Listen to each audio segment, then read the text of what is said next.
سارے مومنین مل کر دعا کریں کہ پاک مستورات صلوات اللہ علیہ کی حد تک حرمت کا انتقام لینے کے لیے ان کے پاک منتقم اجر اللہ فرج شریف جلد تشریف لائیں۔ پاک پرداداروں کو دوبارہ آباد کرنے والی پاک ذات فوراً ظہور پذیر ہوں تاکہ پاک عالیہ بی بی صلوات اللہ علیہ کے دکھوں کا ازالہ ہو۔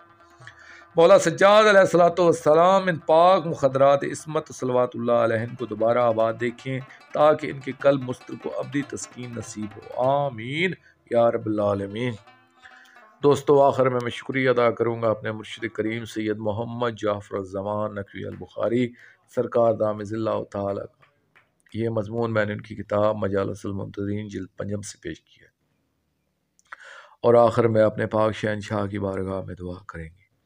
اللہ جل یا سفینت النجات، یا فوز العظیم، یا امان الخائفین، یا بقیت اللہ، یا حجت اللہ، یا عین اللہ، اجر اللہ تعالی فرجک و صلوات اللہ علیکہ یا ربا محمد و آل محمد صلی اللہ محمد و آل محمد واجل فرج آل محمد صلی اللہ علیہ وآلہ وسلم۔ بسم اللہ